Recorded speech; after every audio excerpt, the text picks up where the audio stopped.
Good morning everybody. Magandang umaga po sa lahat. Magandang umaga. Pakibati po ang mga katabi and say good morning to you.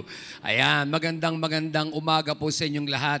Sa lahat po ng mga taga 10 a.m. service, thank you so much for dropping. Thank you for attending the service. Maraming salamat po. Pwede bang palakpakan mo lang yung katabi mo? Yung katabi mo. Sabi mo sa kanya, buti na lang dumating ka. Sabi mo nga sa katabi mo, buti na lang dumating ka. Praise God. Also, we would like to say thank you sa ating po mga bisita, sa ating mga friends. Thank you so much. If we have friends here, bago pong dating, ating po mga guests today, palapakan naman natin sila ngayon. Maraming salamat po. At good morning din po sa ating mga nanonood online. Maraming salamat po sa inyong pagsubaybay, pag-like, pag-share. Maraming salamat po sa inyo. Pag-comment, maraming salamat din po sa mga bashers namin. Thank you so much. Alright, maraming salamat po. Nang dahil po sa inyo, nagiging curious ang maraming tao. Anyway, at papasalamat tayo kay Lord. Ikatlong linggo na po ngayon ng Marso. At kanina, totoo yung sinabi ni Aya kanina, ng ating presider. No? Ito pong Marso na to, ito po ang anniversary ng nag-lockdown ng buong Pilipinas ng dahil sa virus. At ngayon po'y umuulit na naman dahil bumibilis na naman. Pero mga kapatid, kung bumibilis man ng virus, dumadami ulit ang na-infect. Tandaan niyo po mga kapatid, mas lalo pa rin tayong hindi nagkakaroon ng takot at lalo pa rin tayong naniniwala na kayang proteksyonan ng Diyos ang kanyang mga anak. Ang kailangan lang po natin ay maniwala at mag-ingat palagi. Isang taon na walang vaccine pero hindi ka nagkasakit. Kung kayang gawin ng Diyos yan noon, kaya niya uling gawin sa iyo ngayon. Kaya mga kapatid, hindi na ito ang panahon na matakot. Yes, sumusunod po tayo sa sinasabi ng government. Basta as much as possible, we'll be conscious with our health protocols. Iayusin lang po natin at sundin lang po natin religiously because that will also protect us. Pero hindi po ito nangangahulugang hindi tayo magpapatuloy manalangin, umattend ng church, mag-training, magpakalalim kay Lord. Dahil walang virus, walang sakit, walang unos, walang demonyo ang pwedeng makahadlang sa iyo sa pagmamahal mo at paglilingkod mo sa Diyos. Amen. Amen. Kaya sabihin mo nga sa limang katabi mo, congratulations, napaka-strong mo. Ayan, sabihin mo sa katabi mo, napaka-strong mo. Si Rito ang strong. Say amen. I'm not giving you a false hope. I'm just telling you that congratulations because of your faith, because only faith can protect you from everything that can happen and will happen to you. Amen? Tayo po ay nandoon nato po ay nasa pangatlong linggo na ng ating series ng Blessed to be a Blessing. At pinag-uusapan po natin sa series na ito ay hindi naman po about material things. At para sa mga nami-misinterpret that we thought we are teaching about prosperity. Yes, we are teaching about prosperity. But the gospel of prosperity is all about just the gospel of grace. Na ano po yun? That if God will prosper a person, that is only because of the grace of God. Na ang lahat ng ito'y bunga lamang ng pabor at biyaya ng Diyos. Pero gusto ko lang din pong sabihin sa inyo to, mga kapatid, that blessed to be a blessing means God will bless you first so that you can be a blessing to others. Hindi nangangahulugang mayaman ka ay blessed ka na. At hindi naman nangangahulugang mahirap ka ay blessed ka na. In fact, mga kapatid, ang blessed na tao, everybody say, I am blessed. This is all about the heart. No? This is all about our heart. Kaya kung meron tayong i-renovate, kung meron man tayong i-calibrate, i-tune, isa po yan ay ang ating mga puso. At ang importante po ay ang ating mga puso. Bakit po? Kasi kung ang puso po natin ay may problema at bigla kang pinayaman ng Diyos, sisiguraduhin ko po sa inyo, dalawa po ang sisirain mo. One, ang sarili mo. Pangalawa, ang ibang tao. Kaya si Lord, ang ginagawa ng Diyos, bago niya ibaba ang mga pagpapalang gusto niyang mangyari sa iyo, gusto niya na muna ng ating mga puso ay maayos. Kaya nga po, ang Blessed to be a Blessing series is not just about just to be blessed, but actually that God will move in our hearts to check our hearts. Amen?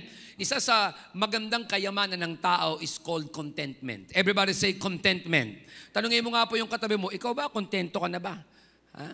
Tanungin mo na. Pag sinabi po natin kontento, ibig sabihin, hindi po ibig sabihin tamad.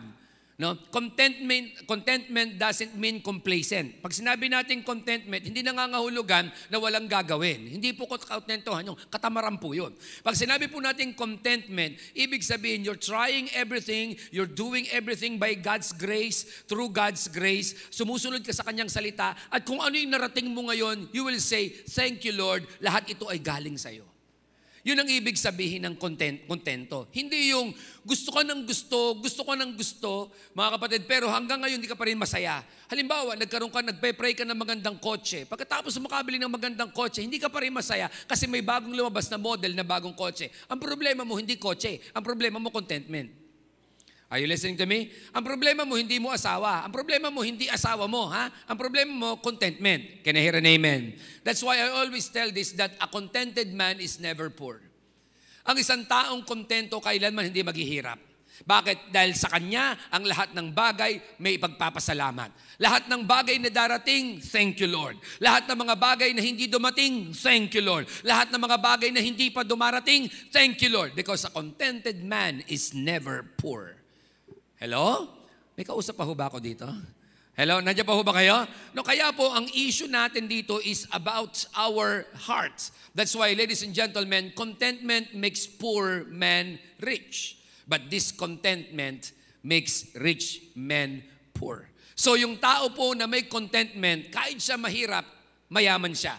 Pero yung taong mayaman, pag hindi siya kontento, mahirap pa rin siya. Sapagkat hindi na matatapos ang buhay niya ng paghabol, paghahanap, at pagkita. Bakit hindi siya kontento? Sabihin mo nga po sa mga katabi mo at damihan mo nga, pwede ba makontento ka naman sa buhay mo? Ha? Makontento ka at lagi ka magpasalamat sa nangyayari sa iyo. Sino rito nagpapasalamat mga kapatid? Taon na tayo pero ang Diyos mabuti pa din. Sino rito ang nagpapasalamat, no? Wala ka mang maraming pera, pero may kapayapaan ka. Sino rito ang nagpapasalamat? Wala ka mang madaming properties, pero alam mo naman you are secured by the grace of God. Sino rito ang nagpapasalamat araw-araw at sinasabi, Panginoon, salamat, buhay pa ako. Gumising ako ngayong umaga with my breath living in me and staying with me because you're my God. That is contentment. So today, let's go now to the third topic for our message today. Let's talk about today the principles of multiplication. Last week po, nagustuhan ko po ang preaching ni Pastor Sean. Yung last week lang po. Hindi, joke lang po yun. Di po, abang nagbabiyahe po ako pa uwi from Pampanga, nakikinig po ako ng preaching niya. At maganda po yung sinabi niya that the first thing that God will do to a person is to make him broken. Iba po yung broke na ikaw po sa broken. No? Marami na pong broke. Pag sinabing broke, broken-hearted, walang pera, broke, di ba? Iba po yung broken. Pag sinabi po natin broken, God, He will allow you to come to a certain degree, to a certain situation, wherein you will know and you will understand that it is only through God, by Him, and through Him, kaya ka nabubuhay at kaya meron ka. That is being broken. Pero hanggat ngayon, sinasabi mo, business ko to, pinaghirapan ko to, relasyon namin to, ipaglalaban ko, you are not still broken. Because kung ano ang meron ka, tandaan po natin, God is the owner. Kaya wag nating sabihin, Pastor, nag-tithes ako. Hindi ka po nag-tithes. Hindi ka po nagbigay. Ikaw po ay nagsauli. Ang sabi po ng Bible, bring the tithes to my storehouse. Hindi po sinabing give my tithes, give the tithes. Hindi po, wag niyo pong sabihin na kapag po kayo ay nag-tithes, kayo po ay nagbigay na. Hindi ba po, nagsasauli ka pa lang. Dahil yung pong lahat ng yan ay sa Diyos. Pastor, kailan ako nagtatanim? Nagtatanim ka pa lang kapag ikaw ay nag-o-offering. Kasi po yung tithing, everybody say tithing, ang tithing po mga kapatid, controversial, nagsasauli ka pa lang. Pero po yung offering, doon ka pa lang nagtatanim. Kaya yung ibang maraming tao sinasabi, Pastor, nagtatites naman ako, but wala pa rin akong financial breakthrough. Wala ka pa naman tinataning, nagsasauli ka pa lang Ay, wala akong kausap dito, no? Yung pong offering, doon ka pa lang nagtatanim. Doon pa lang tutubo yun. Doon pa lang pumamunga yun. Pero pag po ikaw nag-tithes ka, kahit gaano ka faithful, mga kapatid, nagsasauli ka pa lang, you are recognizing, God, you're the owner, ako po ay steward lang, wala pa po akong binibigay sa iyo, ito pa lang po yung sinasauli ko lang po sa iyo. At isa po sa maganda na gustong gawin ng Diyos is when we serve Him, when we spend time, when we commit ourselves to Him, God would like to give us and make us multiply. Sino po rito ang gusto na ang mga bagay na meron ka, paramihin ng Diyos? Pastor, marami na akong anak. Hindi po yun ang sinasabi ko. Sino po rito yung gusto nyo po, yung pera po ninyo dumami? Taas po ang kamay. Wala. Anong pa-plastic naman ng mga taong ito. Sino po dito na isang araw yung inyo pong business ay paramihin ng Diyos? Hindi lang po ng kita, pati po branch. No? Pasabihin natin, may branch kayo ng, ewan ko, saan kayo magbabranch, whatever. Tanong ko lang, kaya mo ba? Kasi responsibilidad pag dumami na. Sino po dito mga kapatid na gustong paramihin po ang inyong mga cell members? Taas po ang kamay. Very good. Everybody wants multiplication. Everybody say multiplication. Pero ang multiplication will never happen until we obey the principles of multiplication. At saan nyo makikita yung principles of multiplication? Are you ready for this? I said, are you ready for this? Yung mga taga-purgatorio sa kabilang bagay. Are you ready for this? Okay. If you're ready for this, sabi mo sa katabi mo, fasten your seatbelts. Balikan natin ang isang storya mula sa Bible na alam kong very familiar, pero kahit ilang beses na yatang i-preach ito ng mga pastor, ituro ng mga pastor, ituro ng mga teacher, palaging may panibagong lesson at revelation kayong mapupulot. Let's look at the feeding of the 5,000. In the book of John, in the book of Luke, in the book of Matthew, it was mentioned, actually book of Luke, it was mentioned the feeding of 5,000. At alam kong alam niyo na po ang storyang ito. But I would like for you to have a new perspective about this. No? Alam niyo po itong storyang ito, tama? Nung si Jesus ay nagpakain ng 5,000 lalaki. By the way, lalaki lang po ang pinakain, no? Pinakain na binilang, pero kung tutuusin, ang binilang lahat po yan ay higit pa sa 5,000. Bakit po? Because in the Bible, ang laging binibilang lamang ay mga lalaki. So ang binilang po dito ay 5,000. So bigyan mo ng tigi-tigi isang asawa, that's 10,000. Bigyan mo ng tigi-tigi isang anak, that's 15,000. So all in all, baka ang pinakain ni Christ is more than 20,000. Are you listening to me? Pero tinampo natin ang storyang ito. Okay? Ang storya pong ito kakaiba. Bakit po? Tingnan po sa inyo bakit. Dahil bago mag-multiply si Lord, ang babasagin muna ni Lord, yung bibigyan niya ng bread. Parang ganito, bago pabagsakin ng Diyos ang wall of Jericho, ang unang pinabagsak, yung nagmamarcha. Ang unang inayos, yung nagmamarcha. Ang unang dinil, yung nagmamarcha, bago bumagsak yung wall. Sa storya po ng the feeding of 5,000, ang unang gustong turuan ng Diyos, ang kanya mga disciples. Because until the disciples will see what God is trying to do, they will never multiply. Honestly po, sa business nyo, ang tinuturuan ng Diyos, ikaw. Ay, walang kausap dito. Sa trabaho mo, ang tinuturuan ng Diyos, ikaw. Sa inyong relationship, hindi naman tinuturuan ng Diyos ang asawa mo eh. Ang tinuturuan, ikaw. Sabihin mo nga yan sa katabi mo, ako palang tinuturuan ng Diyos. Lakas mo, lakas mo, lakas mo, lakas mo. Di ba? Di ba? Ikaw ang tinuturuan. Akala natin ang tinuturuan yung kapartner mo. Hindi. Ikaw ang tinuturuan ng Diyos. Dahil bago siya gumawa ng hakbang palayo sa'yo at parami, palabas sa'yo, ang una muna niyang aayusin ay ikaw. Let's investigate. No? Sabi dito in the book of Luke chapter 9 verse 12 to 17, 5 verses lang ang ginawang summary ni Apostle Luke at sinabi niya, now the day began to wear away. Everybody say, wear away. Wear away, and the 12 came to him, said, send the crowd away to go into the surrounding villages and countryside to find lodging and get provisions, for we are here in a desolate place. Let me give you the story. Let me dramatize for a while. No? Pag binasa niyo po yung verse 11 hanggang verse 1, this is the story wherein Jesus Christ went to the mountain at siya po'y nangaral. At tinan niyo po, inopen up yung verse 12 na sinabi niyang, when the day was weary or wearing away. Ibig sabihin po, palubog na po ang araw, nag-umpisa siyang magturo ng umaga at hindi pa siya tapos ng palubog ang araw. Nangangahulugan, yung isang buwang series ng sermon niya, tinatapos niya ng isang buong araw. And imagine niyo po yan, mga kapatid, pansin niyo po ha, and everybody's hungry, okay? Everybody's tired, everybody was away from their homes, at lahat sila po, mga kapatid, ay gutom. At saka makakita, minsan si Jesus at si Lord, para turuan kanya ng isang bagay, may gagawin siyang parang hindi mo maintindihan. Wala akong kausap dito. Nandiyan pa ho ba kayo lahat? Tandaan niyo po ito ha.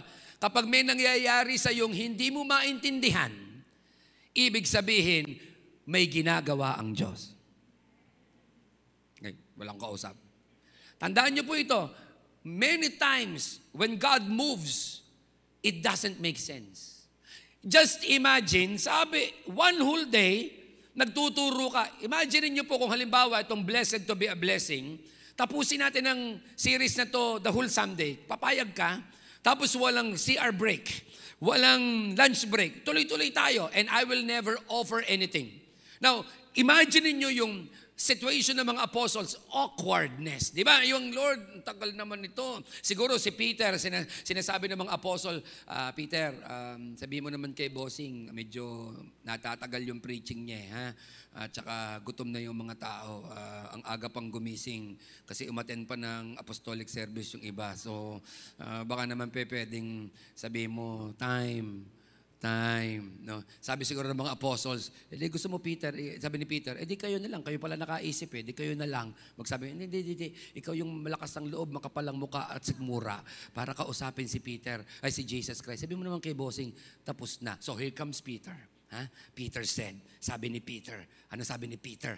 Sabi ni Peter, Master, send the crowd away. Kapal lang mukha, no? Lord, tapos ka na? No? Wala akong kausap dito. No? Parang halimbawa, nagtagal ako mag-preaching, may lalapit sa akin, Pastor, 12:00 na. Uy, choco lang po ang breakfast ko ngayon, libre pa doon sa lounge. Pastor, 12:00 na. Sabi ni Peter, send them away into go surrounding villages and countryside. Sabi niya, to find lodging and get provisions and get food, for we are in a desolate place. Nasa lugar tayong walang mabibilan, walang 7-Eleven, walang mini-mart, wala lahat niyan. So, send them away, Jesus. And look at the response of Jesus. Very strange. Sabi ni Jesus, but He said to them, you get them something to eat. Saka nakakita, ikaw yung nag-suggest, ikaw gumawa ng paraan. Biblical yun. Parang walang nakakakuha yata na, no? Natindihan nyo, no? Pag ikaw nag-suggest, gawa ka paraan. no. Imagine mo, sabi ni Lord, sabi ni God, okay. I know we're far away. Okay, give them something to eat. Kung ikaw si Peter, tataas ang kilay mo. Baka hindi lang kilay mo, lahat ng pelekis mo. You are crazy. Di ba? But listen to me, God is telling them something. Tangisahin ko ano? God is telling them that at the end of yourself, God begins. Ay, walang naniniwala sa akin dito. Ano po yun? Tinuturo ng Diyos ito. Pag wala ka na, magsisimula na ako. Minsan si Lord, hindi siya makapagsimula kasi kaya mo pa. Minsan hindi siya makakilos kasi kinakaya mo. Kasi kaya mo pang mag-analyze Kasi kaya mo pang magplano. Kasi kaya mo pang mag-budget. Kasi kaya mo pa itong ayusin. Kaya mo pa siyang kausapin. Pero at the end of yourself, God begins. At si Lord, madalas gusto niya yon. Bakit po? Dahil sabay egoistic God? Hindi. Gusto niyang sabihin ay ganito. Para at the end of the day, you will say, through Him, by Him, in Him, kaya ako nakarating dito. Honestly, mga kapatid, ang greatest challenges mo ay ito, di ba? Ang greatest challenges mo, yung alam mong wala na, pero hindi mo alam kung saan ka kukuha. That's your greatest challenge. Pero ito ang greatest testimony mo. Yung wala ka, pero nakita mo right before your eyes kung paanong kumilos ang Diyos na nag-provide sa'yo. Why? Because at the end of yourself, God begins. Yun ang tinuturo ng Diyos sa mga disciples. Peter, pakainin mo sila. Sabi ni Peter, wala akong pagkain, wala akong papakain. Good. Lord, wala kaming kukuhanan ng pagkain. Sabi ni Jesus, good. Lord, walang nanliligaw sa akin. Sabi ni Lord, good. Wala akong kausap dito. Parang, hello. Lord, wala na akong pambayad, wala na kaming pera, baon na kami sa utang, hindi namin alam, pero Lord, ayaw na namin mangutang sa Bombay, ayaw na namin pumunta sa 5-6, pero Lord, gusto namin makabayad ng utang, pero Lord, hindi namin alam ang gagawin namin. Sabi ni Jesus, good, because at the end of yourself, God begins. Gusto sabihin lang sa atin ng Diyos, sa ating lahat, church, at sa aking mga kaibigang nanito, ladies and gentlemen, that God can begin supernatural things in your life. But listen to me, don't expect God's super until you will do the natural. Ulitin ko lang po yan, ha? Don't expect God's super until you do the natural. Alam nyo, sabi sa akin ni Lord, minsan nagpe-pray ako kay Lord, sabi ko, Lord, bless me so much, Lord, that I can be a blessing to many. Tapos sabi ko, Lord, teach me how to be a blessing to many. God told me two things. Tayo sa'yo paano? Lakas. Lakas. Sabi sa akin ni Lord, you want to be a blessing to many, Reggie? Sabi sa akin ni Lord, ito, give beyond what you can. Sa akin lang po yun, ha? Kung gusto nyo kopyahin, pwede yun. Okay? Magbigay ka beyond sa kaya mo. Kasi madaling magbigay pag kaya mo. Sabi sa akin ni Lord personally, magbigay ka, kahit kanino tumulong ka, beyond sa kaya mo. Pangalawa, sabi ni Lord sa akin, don't manipulate people. Don't manipulate people. Alam nyo, sabi ko, Lord, bakit mo ito tinuturo sa akin? Kasi bakit? Kasi para ipakita ko sa iyo, anak, na pag nagbigay ka beyond that you can, it's me that is doing that through you. Na kapag hindi ka nagmanipulate and people bless you, ibig sabihin, hindi ikaw yun. Ako yun. Ay, parang tahimik kayo. Na-virus na ba kayong lahat? Ha? Processing or buffering? Ha? Sikuhin mo nga sa bilbil ng katabi mo kung tatamaan mo. Sabi mo nga sa katabi mo, buhay ka pa ba? Gumigising ka pa? Kayo po ba mga taga-online? Buhay pa po ba kayo? Gising pa po ba kayo? Buhay pa ba tayo? Nakita niyo po ito. God is telling at the end of yourself, God begins. Tingnan niyo ang sagot ni Peter. Sabi ni Peter, they said, we have no more than 5 loaves and 2 fish. Sa book of John, sinabi sa book of John, tama ba, Pastor Carlo? Correct me. Sa book of John, may nakuhanan silang bata. Hindi ko alam kung binigay ng bata o ninakawan nila yung bata. Siguro may nakuha sila ba, boy, pengi nga niya. And siguro mga kapatid, akin lang to imagination. Palagay ko, hindi 5 loaves yun tsaka 2 fish Yung kinuha nila sa bata. Palagay ko 10 yun. Bakit? Kinain na ni Peter yung iba. Siguro nung pagkulang bata, kinakain na. Sabi ng disciple, Peter, shh, bakit? Bigyan natin na.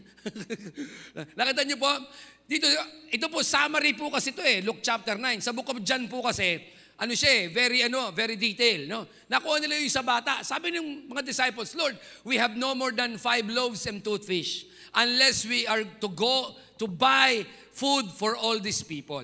Napansin mo hanggang ngayon nagre-reason out sila, Lord, meron lang po kami 5. Maliban na lang na bibili kami. Kung bibigyan mo kami pambili. Sa totoo lang, nung sabihin pa lang ni Christ na bigyan nyo ng makakain, may tinuturo na ang Diyos. Tanong sa'yo kung bakit? Tanong sa'yo kung ilakas nyo pa. Mas malakas pa dyan. Alam nyo mga kapatid, it's not what you can see, but what God shows you. That's important.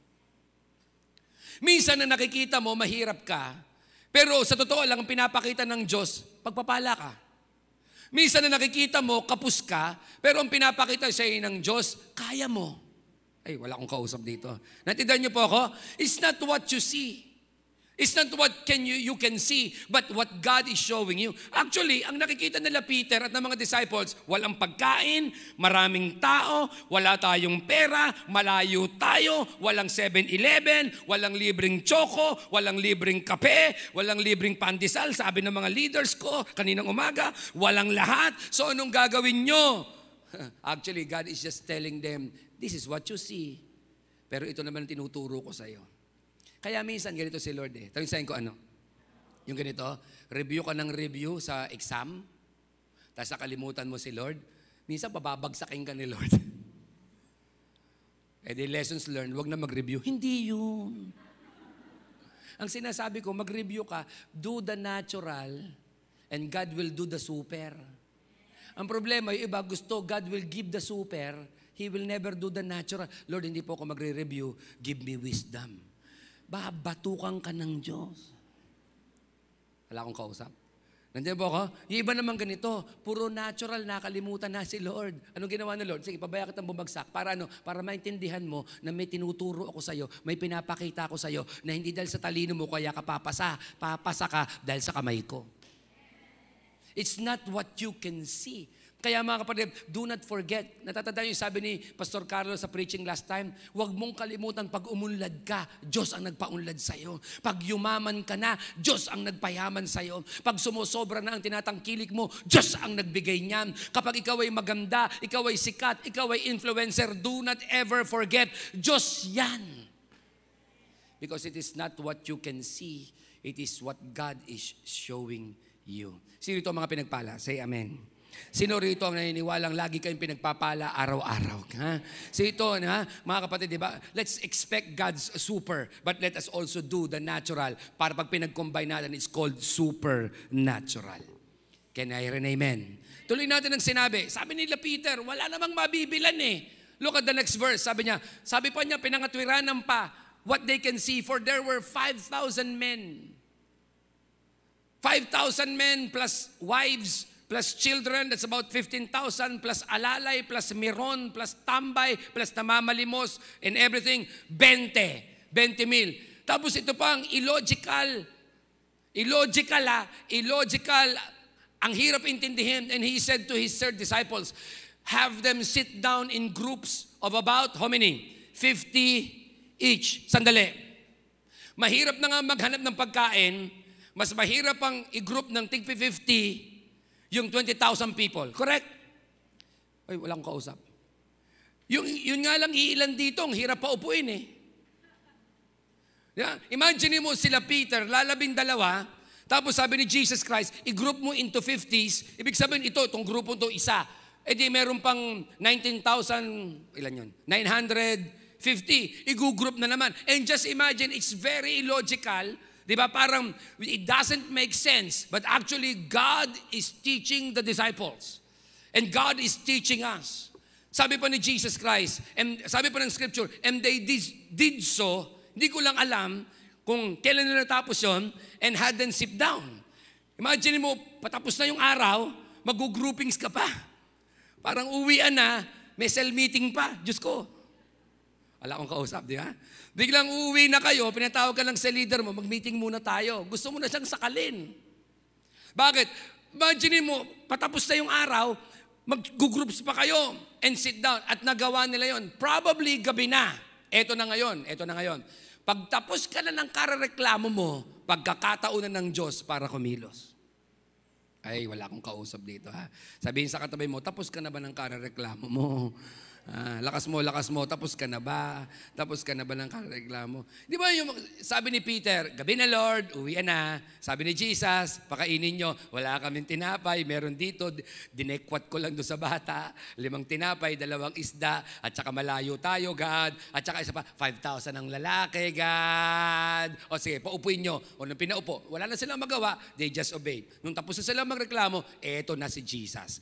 No? Pag tapos ka na magreklamo, tapos ka na magregret, tapos ka na mangangalngal, tapos ka na magunguy-nguy, tapos ka na manisi, ang sabi ni Lord, tapos ka na ba? Pag tapos ka na, eto na ako. Si Lord ganun eh. Hihintayin ka muna niya, hindi ka niya papatulan sa ating kamangmangan. Hihintayin ka muna na magwala. Pag nagwala ka na, tapos ka na. Sino po rito ang may anak na nagwawala? Yung maliit na bata. Nakita na ba kayo ng maliit na bata nagwawala? Ay wala. O, sino po dito nakakita na ng matanda nagwawala? Okay. Nakakita na ba kayo ng bata, di ba? Yung pupuntang Jollibee. Jollibee. Hindi pwede anak. Tapos pupunta dyan sa buwan. Wala akong kausap dito. O kaya, mami penging candy. Ayoko. Nagwawala. Damo mo pinipigil, di ba? Anak ka na ba? Sino ito nakaranas ng ganon? Ha? Pastor, yung katabi ko po ganyan. Damo ko pinipigil, di ba? Yung sinasabi niya, magpapakamatay ako. Huwag ka mabatay. Magpapakamatay ako. Itulak mo, tamo, hindi naman tatalon. Natitahan niyo po. Di ba nakuha niyo po? Si Jesus, sabi Jesus, tapos ka na. Tapos ka na. Tapos na kaya. Tapos na kaya. Tapos ka na karareklamo sa gobyerno. Kala mo ba, karareklamo mo, tatapos ang virus? Hindi naman, di ba? Di ba? Nareklamo ka ng 2020, may virus. Ngayon, nagrereklamo ka pa rin, may virus. Pastor, nangungulilat ang Pilipinas sa vaccine. Totoo naman na nangungulilat tayo, hindi lang naman sa vaccine eh. Ano pa, nirereklamo? Matagal tayong kulilat. Ano ka ba? Nantindihan niyo ako? Nandiyan pa ba kayo lahat? Hello? Buhay pa ba kayo? Di ba, tapos ka na magreklamo, sabi ni Lord, tapos ka na sa asawa mo magreklamo. Gusto mo ba akong i-born again ko na asawa mo? Pastor, hindi muna. Susumpain ko muna siya. O sige. Tapos ka na ba? Okay. Tapos ka na ba mareklamo sa kautang mo tsaka sa credit card mo? Opo, tapos na po ako. O di bayaran mo na. Kasi kahit naman reklamo. Iba reklamo na reklamo pag merong electric bill. Ang taas naman! Ano nangyari? Kahit magreklamo ka, hindi naman sasagot sa iyo yun eh. Sasabihin sa iyo, bayaran mo ako. O, sabi ni Lord, tapos ka na ba? Tanongin mo yung katabi mo, tapos ka na ba? Lakas mo naman, para namang tahibig ninyo. Tarong,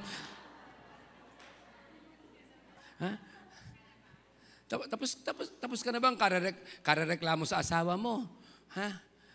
Sabi mo sa asawa mo, nang babae ka na naman. O, di na naman, inulit lang. O, ba't nagrereklamo ka? Pareho lang. Tapos ka na ba? Tapos ka na ba sa anak mo? Ang kukulit nyo, ang tatamad nyo. O, matagal na. Bakit mana sa'yo eh? So, tapos ka na ba? Sabi niya, tapos ka na ba? O, tingnan nyo ito na sa inyo. At the end of yourself, God begins. Ito na si Jesus. Papasok pa lang tayo sa principle. Are you ready? Are you ready? O, ito na. Jesus Christ said, ito sabi niya, and taking the 5 loaves and the 2 fish. Question. Is this something strange? He took the 5 loaves and fish.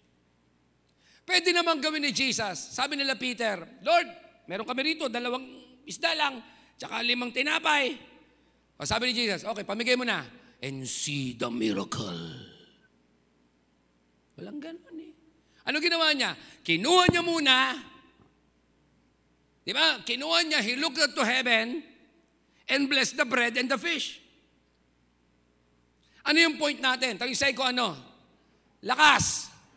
Because what God borrows, He returns with a blessing. Ang una niyang gagawin para i-bless ka niya, hihiramin muna niya. Ay, walang kausap. Kaya all throughout the scripture, hinihingi muna ng Diyos bago niya pagpalain. Si Isaac, hiningi muna ng Lord kay Abraham para paging pagpalain siya. Minsan, at madalas si Lord, hinihingi muna niya sa'yo bago niya i-bless. Ang problema, hindi niya ma-bless kasi ayaw mong bigay. Ay, walang kausap. Pawalan mo muna yung boyfriend mo. Awit.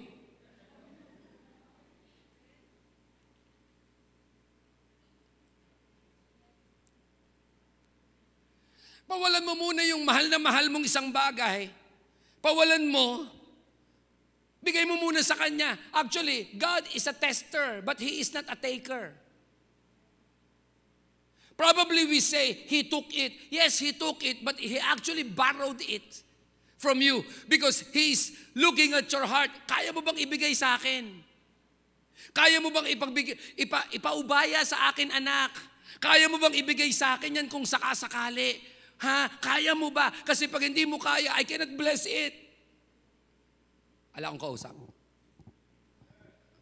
Are you blessed? Minsan maraming hinihingi si Lord sa atin. Hello? Hinihingi sa'yo ni Lord, ano? Relationship siguro. Ano hinihingi sa'yo ni Lord? Time. Ano hiningi sa'yo ni Lord? Commitment. Ano hiningi sa'yo ni Lord? Pera ba? Ano hiningi sa'yo ni Lord? Material things ba? Ano hiningi sa'yo ni Lord? Commitment ba? Hiningi sa'yo ni Lord. Pero ang problema, hindi ka niya ma-bless kasi inaangkin mo, niyayakap mo, hanggang sa ngayon, pakiramdam mo, ikaw pa rin ang may-ari ng lahat ng ito. May problema ka sa anak mo, bigay mo kay Lord. Pag binigay mo kay Lord at nainis ka, kunin mo na Lord. Hindi. Yung asawa mo, problema mo, bigay mo kay Lord. Lord, ang asawa ko, hindi ko na po kayang gawin. Hindi ko na po kayang suheto. Hindi ko na po kayang baguhin. Hindi ko na po kayang gawin. Lord, sa'yo na! Parang wala akong kausap dito. Problema ito, Pastor, masakit eh. Lahat naman ng kinukuha ng Diyos, masakit. Pero hindi niya kinukuha, isasauli din niya sa'yo kapag ayos ka na. Because God cannot multiply something that He will never borrow first. Before God will bless that, He will borrow it first. Ang problema, hanggang ngayon inaangkin mo. Can I hear an amen? Can I hear an amen? Ano? Kaya sabi mo sa katabi mo, pawalan mo na kasi yan. Matagal-tagal na, pawalan mo na. Sabi mo, pawalan mo na. Ha? Sabi mo sa katabi mo yan, matagal ka nang nasasaktan, pawalan mo na. Ano pa, pastor, ang pwede kong ibigay kay Lord? Pangungutang mo. Alam niyo ba na maraming fake rich ngayon? Ano yung fake rich? Living in a luxurious life with tons of debts. Nabubuhay sa masaganang buhay, sobrang dami utang. Tawag ko dyan fake rich. Pero ikaw true rich eh. You're not living in a luxurious life, pero wala kang utang. May utang ka man, konti lang, kaya mo namang bayaran. Oh, anong tawag ko sa'yo? Blessed. Are you hearing me? Di ba? Ano po yun? Bigay mo, Lord. Lord, sa susunod pong kapusing kami, binibigay ko sa iyo, hindi muna po ako mangungutang at hindi na po ako mangungutang. Pag kinakapos po kami, Panginoon, hindi ko po iisiping utang agad. Ang isipin ko muna, Lord, ikaw muna. Because at the end of yourself, God begins. Try mo. Sabi mo nga sa tatlong katabi mo, try mo muna si Lord. Kayo po mga taga-online, sabi nyo, try nyo muna si Lord. Di ba? Problema sa atin, tinry muna natin yung sa atin, tsaka tayo nag-pray. Hindi, try mo si Lord, and then God will give you the ability and the knowledge by His grace to do something. Because He works in you, in work and in will. Siya pa rin ang kumikilos sa inyo. Ito ba, kinuha niya yung 5 loaves. Anong ginawa niya sa 5 loaves and fish? You know the story very well. Anong ginawa niya? Ano yun? And said, a blessing over them.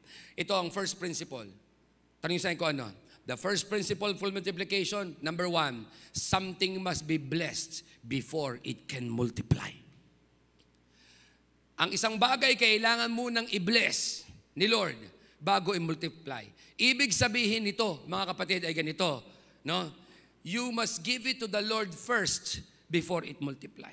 Kaya nagpapasalamat ako, pag nagkaanak kayo, una muna si Lord bago birthday party nung bata. Sa Israel po, pagkapanganak, 7 days lang, dinededicate na. Yung iba po ganito, 3 taon na yung bata, may bigote na eh. Tsaka, pastor, pa-dedicate nga po ng anak ko. Kung saan ng impyerno nakarating yung anak mo. Napunta pa sa mall, pero sa simbahan hindi nakarating. Mga young people at magkakaanak pa, o yung ibang pumaltos, gumawa ulit kayo ng anak, try nyo lang ulit. Di ba? Ano pong gawin nyo?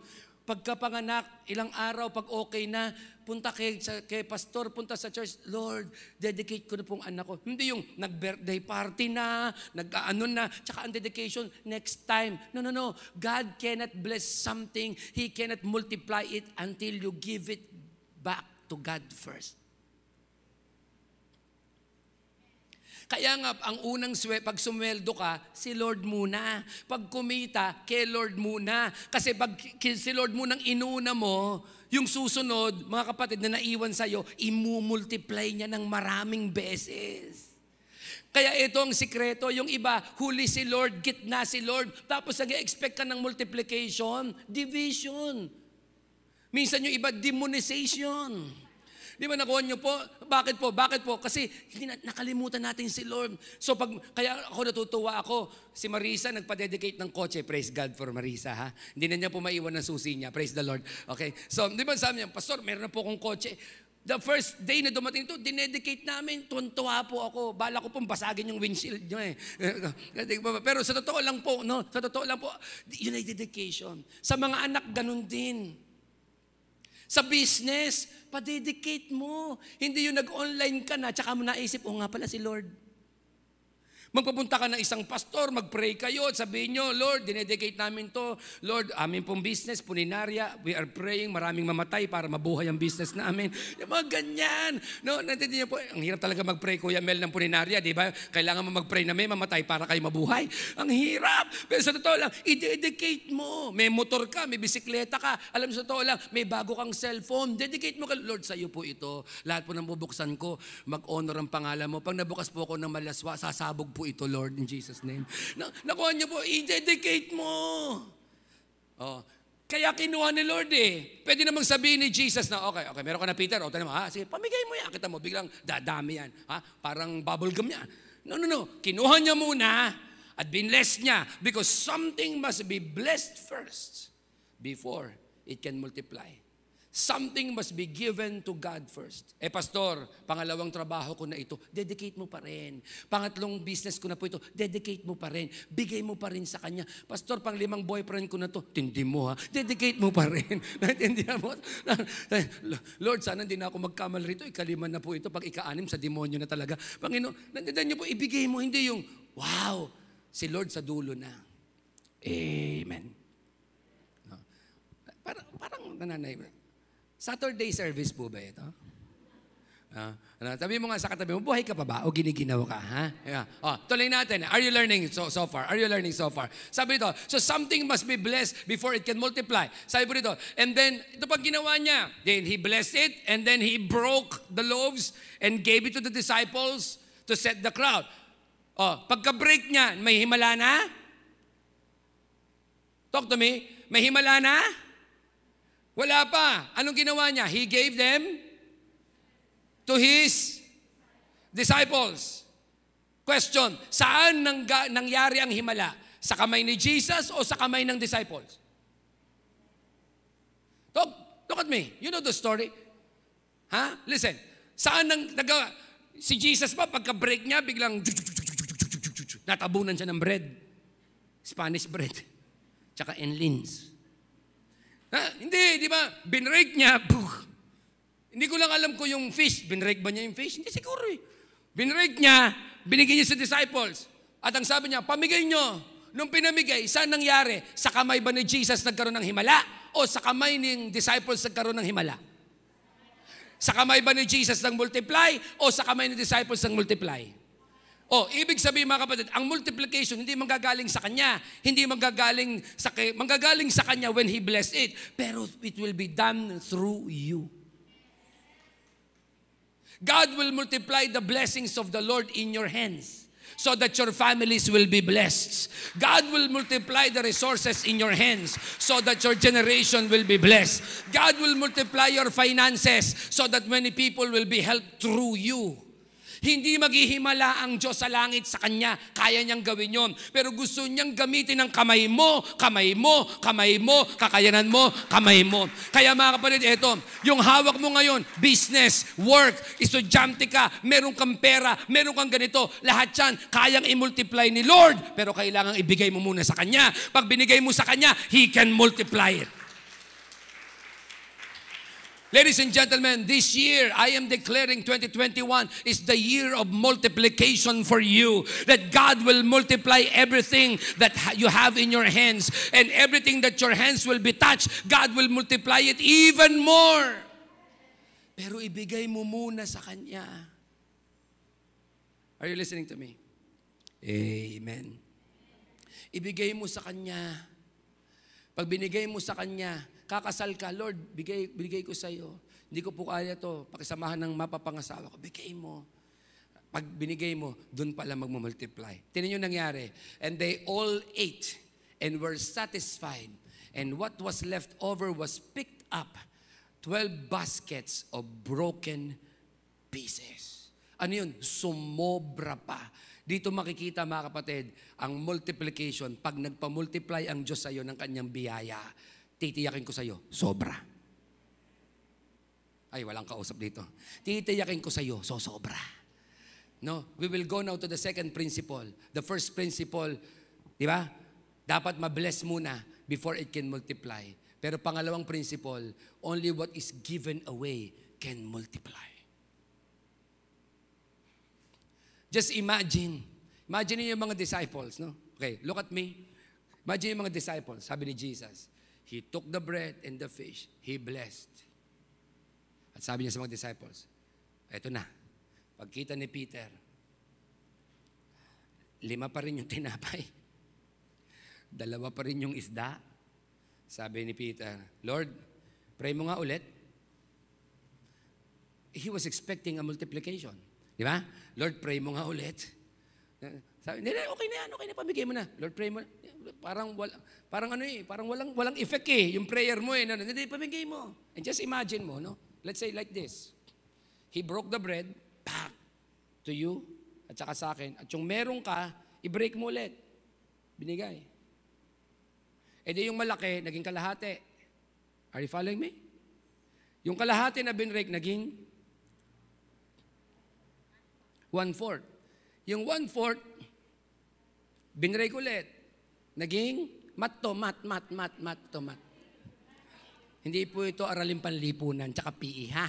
Okay, ha? Naging 1/8. Siguro sabi nung kabila, Jenin, huwag mong lakihan, ha? Huwag mong lakihan. Tiran mo ako. Yung 1/8, binalipaw niya ulit. Ha? Gaano po kaliit yung 1/16? Kung pandesal na Pinoy yun, Diyos ko. Okay na kung French bread, Kuya Bobby, no? Mahaba-haba, no? Napakapalad nung kalahati. Yung 1/4. Yung 1/4. Parating sa kanya, gakulangot na lang. Pagdating, pero itong himala, pakita yung sayo ko ano? Tayo yung sayo ko ano? Pagdating kay 1/16, ganito lang kaliit, suddenly biglang lumaki. Hinati niya ulit, pak, hanggang maging 1/16. Lalaki ulit. At ito pang matindi, according to some Bible scholars, yung hinatian, kaya siya nabusog ang lahat. Saan ka mabubusog? 1/4. Paano ka mabubusog ng 1/8? Paano ka mabubusog? Di ba? Paano ka mabubusog? Ito, yung binali sa kanya, the moment binali niya, yung pinagbalian niya, lumaki. Are you following me? Ay, walang kausap dito. Hello?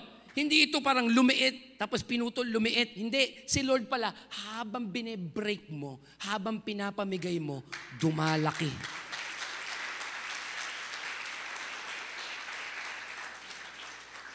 Noon dati, nung binabasa ko ito nung maliit pa ako, na hanggang ngayon may maliit pa naman ako, mga kapatid, nung binabasa ko ito, akala ko, pagbigay ni Jesus, biglang nanganak, ano yung gremlins? Habang binubusam ng tubig, hindi. Hanggat binabali nila, hanggat binibreak nila, hanggang pinamimigay ng tao, dumadami. Paano ko halimbawa, binigyan ko siya, tapos hindi niya binigyan yon, hindi nalalaki yon. At alam niyo pa, ang maganda sa mga Bible scholars na nag-interpret, yung say ko ano? Lakas. Habang kumakain sila, para daw hindi nababawasan. Kaya nga sumobre. Ay, walang kausap. Di ba? Kaya nga sumobra. Pero habang binabali nila, siguro sabi ng mga tao, binali ko, binigay ko sa kanya, hinati ko, huy, lumaki, hating ko ulit, palaki, huy, hating ko ulit. Kaya mga tao na-excite siguro ng panahon. This is my version, ha? This is my version. Wag yung mga basher ko, wala sa Bible yun, ha? Okay, natindihan nyo. This is just my version. Ano yun? Na habang binibigay mo, lumalaki. Kaya sabi ng mga tao, magbigayan tayo!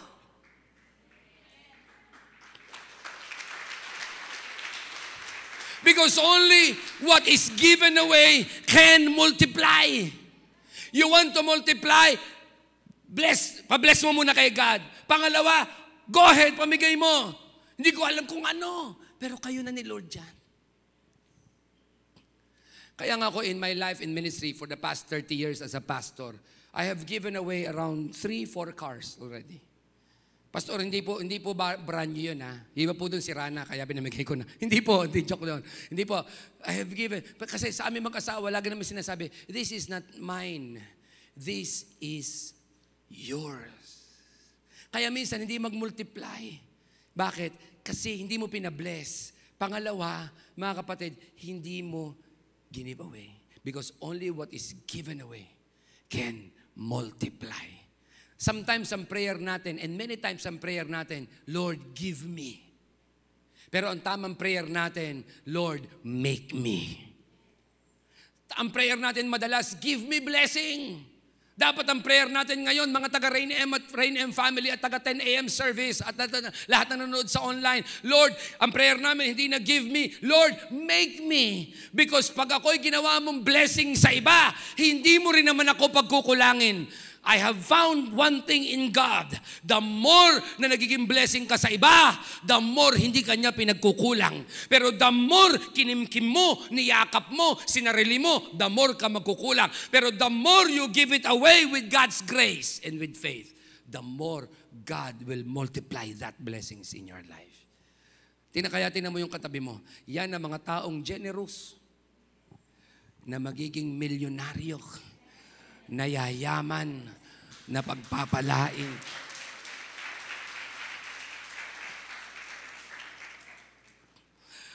Pangalawang Friday na po, last Friday. May papakita akong video, Carol, no? Pangalawang, ito po, binuhay ko po ulit. Last year po nahinto yung aking seminar, yung aking training sa mga pastors about public speaking skills for pastors. Ito pong dalawang Friday ay every Friday po, 3 Friday po yon, last Friday na next week, ng public speaking skills for pastors. Ito po ay mga pastor ng taga Valenzuela. 41 pastors from Valenzuela. Alam niyo po, isa po sa struggle po ng church natin ay ang ano ba ang ipapakain sa mga pastor. No? Sa totoo lang po, isa po sa mahirap pakainin ay pastor. Isa po sa hindi mahirap pakainin young people. Kahit ano po kinakain nila eh. No? Nandiyan po ba kayong lahat, di ba? Pero po yung mga pastor kasi may matanda, may bata, mataas na sugar, mababa sugar, may mataas ang presyon, may mataas ang pride, may bababa ang pride, lahat na halo-halo. So sabi ko kay Pastor Atin, tsaka sa admin, nung nag-meeting po kami, tsaka ng mga pastor, magpapakain po tayo ng Pastor 42. At alam niyo po, magpakain po kayo ng pastor, hindi po madali, no?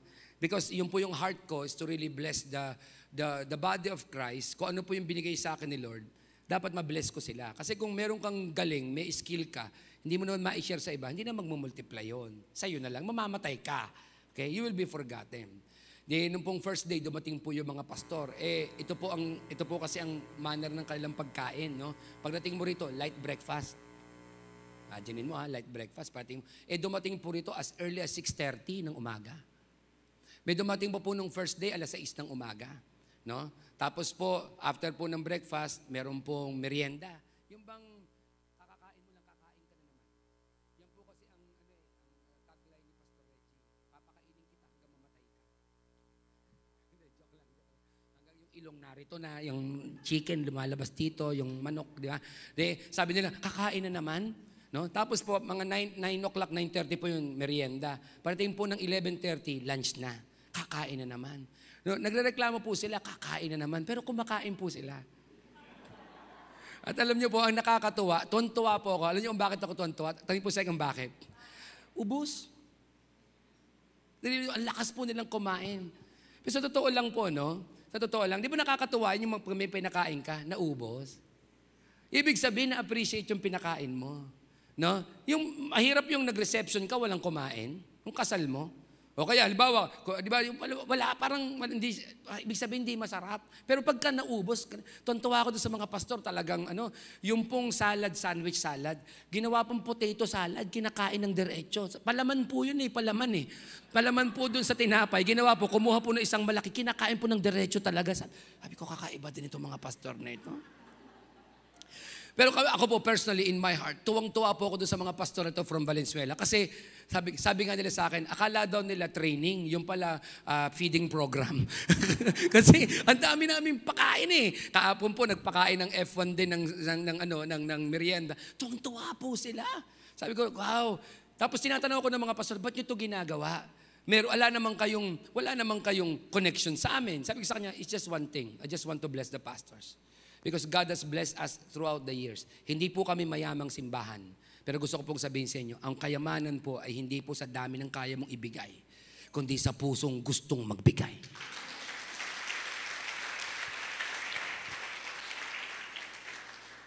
Alam niyo po, I was really blessed by these pastors. No? Pero ang mas na-bless ako, tanong sa ko ano, may isang pastor po doon, mga kapatid, ang gandang magsayaw.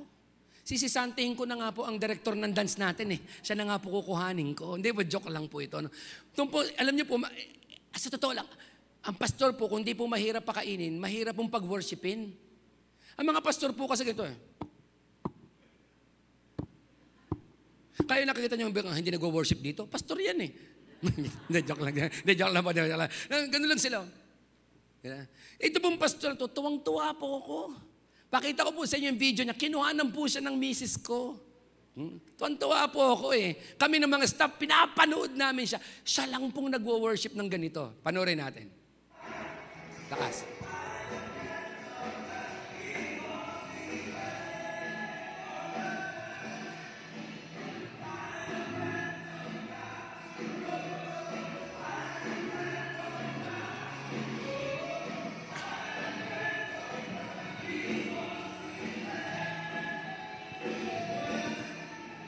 Side view po yan, ano? Side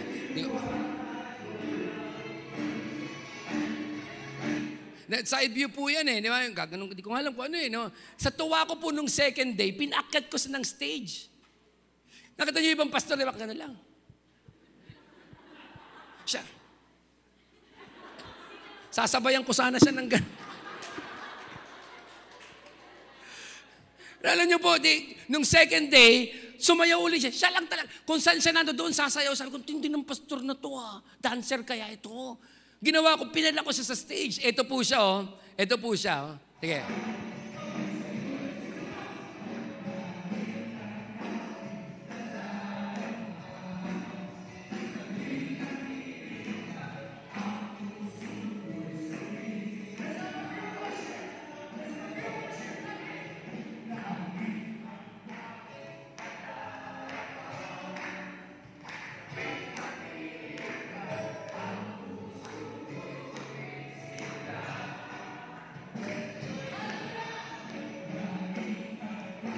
Kaya mo yan?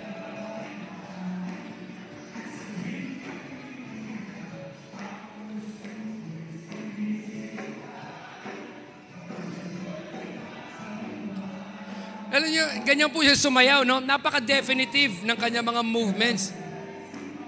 Hindi lang siya talaga siya sumasayaw ng ganun-ganun lang. Talagang definitive. Alam niyo, sa sobrang tuwa ko, binigyan ko siya pera.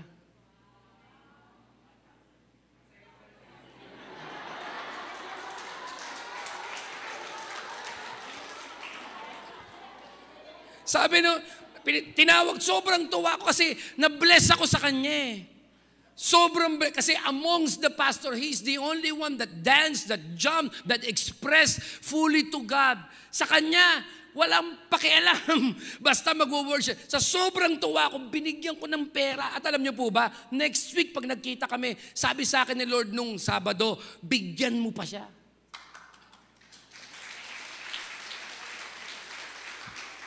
Yung tech team, tsaka yung mga staff ko, sabi, Pastor, sasayaw din kami. Sabi ko, tumigil kayo.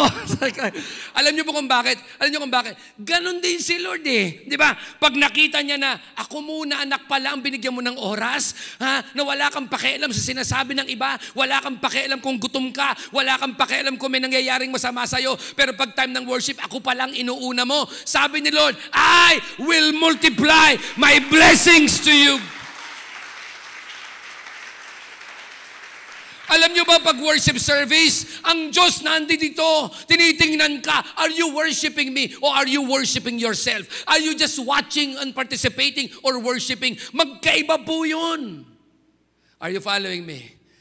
Si Lord ganun siya, pag binigay mo sa Kanya, gagawin niya, kukunin niya, babalik niya sa iyo, mumultiply niya. Sabi mo sa tatlong katabi mo, sayawan na. Ayan, naintindihan niyo po. Sayaw mo lang. Pag nakita ni Lord na may problema ka, sa halip na magngunguy-nguy ka, nagwo-worship ka, sabi ni Lord, tatapusin kong problema mo, bibigyan kita ng sagot. Kapag nakita ni Lord na hindi ka nagre-reklamo at nagpapasalamat ka, sabi ni Lord sa Diyos, sabi ng Diyos sa langit, tatapusin ko ang lahat ng pagdadaanan mo kasi meron akong sisimulan na bago. Ladies and gentlemen, being blessed is doing what God wants us to do while becoming who God wants us to be. That is being blessed. Ang tunay na blessed, yung ginagawa mo ang gustong gawin ng Diyos. At hindi lang yon. At habang ginagawa mo ang gusto ng Diyos, may nangyayari sa iyo kung ano ang gustong gawin ng Diyos sa puso mo. Kasi pwede mong gawin ang mga bagay ng sa Diyos na walang nangyari sa iyo. Ang pinakamatinding blessing sa lahat, alam niyo po kung ano? Yung may ginawa ka para sa Diyos, pero habang ginagawa mo ito, nagbabago ka sa loob. Mayroon siyang dinidil sa iyo habang ginagawa mo ang mga bagay ng sa Diyos. That is being blessed. At kung ikaw ay ganun ang estado mo, it's about time for you to be a blessing to others. Kasi pwede kang magbigay na walang nangyari sa iyo. Alam nyo ba, ito, tinanong ko si Lord Sabado. Sabi ko, Lord, ba't mo naman pinabibigyan sa akin tong dancer na pastor? Sabi sa akin ni Lord, hindi ka kasi dancer. Baduy ka eh. Si Lord, ganyan kami mag-usap ni Lord eh. Baduy ka anak eh. No? Pag nagda-dance ka, natatawa ako sa iyo eh. Kasi bakit 3 talon lang, hinihingal ka na eh. Sabi ko, Lord, ba't mo pinabibigyan siya ng pera? Sabi sa akin ni Lord, magtanim ka para sa dance ministry ng taong to. Parang wala akong kausap dito. Mamaya siguro pagbabatiin ako, Pastor, good morning sa iyo. Good afternoon. Tigilan niyo ako. Naintindihan niyo po ako? What you become is more valuable than what you get. Are you following me? What you become is more valuable than what you get. And what you give, dagdagan ko, what you become is more valuable than what you give. You can give, pero wala nangyari sa'yo. Kaya pala yung babae, yung mahirap na babae, Jesus was watching everybody's giving an offering to the temple during the time. Di ba? Jesus was watching. No? Imagine mo, nag-offering yung mga tao, si Jesus nakatingin. No? Try ko kaya yun, mamaya mag-offering, titingnan ko kaya yung mga offering niyo mamaya. No? Pag kumalansing, alam ko na. Okay. Hindi po, joke lang po yun. No?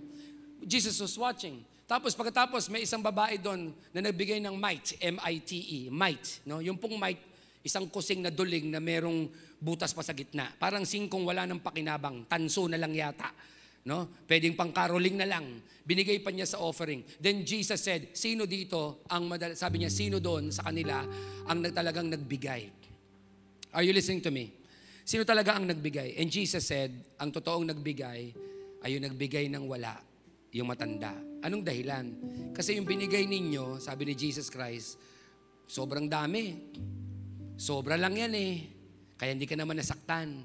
Pero yung matanda, binigay niya na yung lahat niya eh. Nasaktan siya. Ano yun? May nangyari dun sa matanda eh. Di ba? Yung binigay niya kay Lord, nasaktan siya, may nangyayari. Alam niyo, madali naman tumulong eh. Pero nasaktan ka ba? Nayanig ka ba? May nangyari ba? May ginawa ba sa'yo si Lord? Habang nung ginagawa mo yon, alam niyo, pag walang nangyari, it will never multiply. Because what you become is more valuable than what you get. Amen? Wala akong kausap dito. Parang tahimik. Amen? Are you learning today? Are you learning today? Let me give you one short story. And this is and one last point. One of my, shall I say, mentor, padating sa preaching and teaching. Mentor ko siya, pero hindi niya ako kilala. Pangalan po nito ay si Pastor Robert Morris. Si Pastor, just go to the YouTube, watch him. He's a very humble guy. Siya po ang pastor ng Gateway Church.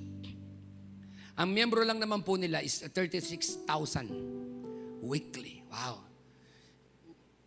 Konti lang ang lamang niya sa Rain M. Parang ako lang may pananampalataya ng ganun.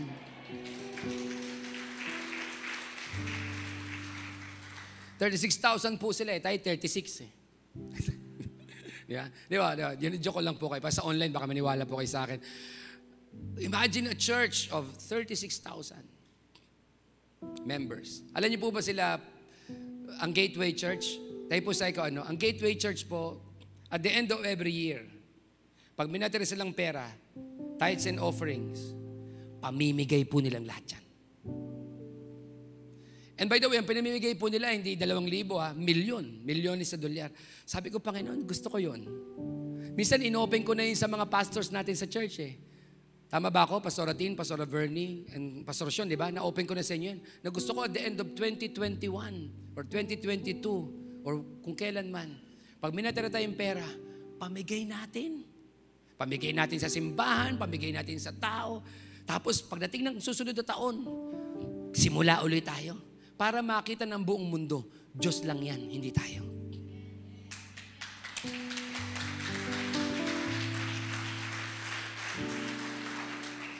Bagamat gusto po naming lahat yun, hindi pa abot ng pananampalataya ng madami.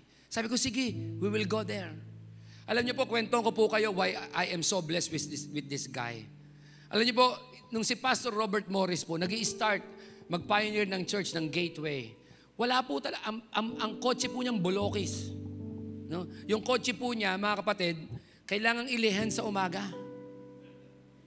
Bakit po? Nasa likod yung ilihan. Tulak! Yun, ilihan. Tapos nagtatangs po yun. Pag nag-start, hura ba? Ayaw po mag-start. Alam niyo po, one time daw po, kinikwento po niya ni Pastor Robert Morris. Alam niyo po, nag-preach po siya sa isang church. Tapos tinanong siya nung pastor, how much we will pay you as a love gift, sabi ni Pastor Robert Morris, please don't pay me, I just want to bless the people. Ginagaya ko po yan eh. Lodi ko yan eh. Kaya nga ako pa nagpe-preach ako sa mga church, hindi na po ako nagpapako ng love gift ngayon. Totoo yan. Parang ayaw niya maniwala. Oh, totoo po yun. Hindi ko po tinatanggap, lalo pag alam ko po yun. Sabi ko, no, I just preach. Di sabi po ni Pastor Robert, don't pay me. So after he preached, the pastors of 60 attendance, 60 ang attendance ng church na pinag-preachan niya, was so blessed. Tumayo po yung pastor. Sabi ng pastor, because Pastor Robert Morris never asked anything, now let us bless him. Magpapa-offering po tayo. So the congregation had an offering to him, to Pastor Robert Morris. Nung mag-offering po, siyempre po, binilang. Tapos inabot sa kanya. Sabi nung pastor, yung muna pong pastor ang kumuha, yung pastor ng church na yun eh. Ang sabi po, wow, this church never gave this much before. Tapos binigay sa kanya. Alam nyo po, cheque na eh. Chineke na nila eh. Siyempre, pag cheque, di ba, may mga centavos po yan. Ang ginawa po ngayon ni Pastor Robert Morris, nilagay niya sa bulsa niya. Then suddenly, he heard God. Naku, yun ang pinakamabigat sa lahat when you hear God. He heard God. Sabi niya, look at the back. Pagtingin po niyo sa back, there was a missionary na naunang magturo sa kanya sa church na yon that morning. Sabi ni Lord, bigay mo sa kanya yung checking yan. And that check was really the exact amount na binigay sa kanya para sa isang buwan niyang kabuhayan ng family niya. He was just starting. Wala pa tong Gateway Church. He was just starting. Walang pera talaga. Pero sabi ni Lord, bigay mo sa kanya. So ginawa niya, tinawag niya ngayon yung missionary nang tapos na yung service. Tapos sabi niya, the Lord is telling me to give you this. Please, huwag mong bubuksan pag uwi mo na. Kasi this is large amount of money. Baka himatayin ka. Sabi niya, huwag mong bubuksan. Yung missionary po umiyak at umuwi. Eto na ngayon. Siya po, nagla-lunch na kasama ng pastor. After the lunch, pauwi na po siya. May isang miyembro po ng church na yun na lumapit sa kanya. Sabi sa kanya ng miyembro, Pastor Morris, where's the check? Nasaan yung check eh? Di ba napamigay na niya? Sabi ni Pastor Robert Morris, sa wife ko. Sabi ng lalaki, get the check. Isa totoo lang, wala na yung cheque. Punta siya sa wife niya. Sabi niya sa wife niya, hinihingi yung cheque, wala naman tayong cheque, di ba? Sabi ng asawa niya, sabi mo na totoo? Pinamigay mo? Balik siya. Wala sa wife ko eh. Where's the check? Nasa kotse? Sabi ngayon ng lalaki, get the check. Suddenly, sabi ni Robert Morris, sorry, I would like to be honest with you. I have given away the check. Sabi ng lalaki, I know the check is not with you anymore, right? Wala na siya yung check eh. I know. Sabi ni Pastor Robert Morris, bakit mo alam? Because the Lord told me na wala na sa iyo ang cheque. Binigay mo, no? Sabi nung, sarcastic pa nga eh. Sabi ni Pastor Robert Morris, opo eh, binigay ko na. Ginawa nung lalaki, kumuha ng cheque sa kanyang bulsa. Ang sabi sa kanya, last night, the Lord told me to write a check and to give this check to the pastor that will speak today. Now, I'm giving you this check.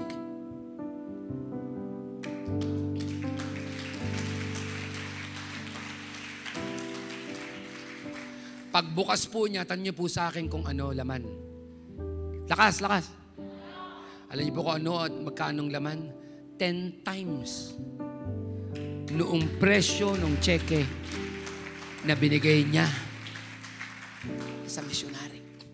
This is a perfect example until it is given away. it will never multiply.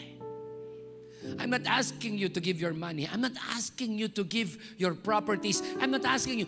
God will speak to you. God, si Lord yan eh. Si Lord ang magbibigay niyan eh. Si Lord ang mag-i-impress sa'yo niyan. Pero huwag kang matakot unless you give it away. I'm not talking about material things. Please, don't misinterpret me. But unless you give it away, God cannot multiply it. When I heard that story, when I read the story, when I watched his story, gave his testimony, let me give you a good news and I'll close. Are you with me? This guy really inspired me. That's why, ladies and gentlemen, starting April next month, we will bless the world. There are about 196 countries all over the world. Starting April, we will support 196 missionaries in 5 years.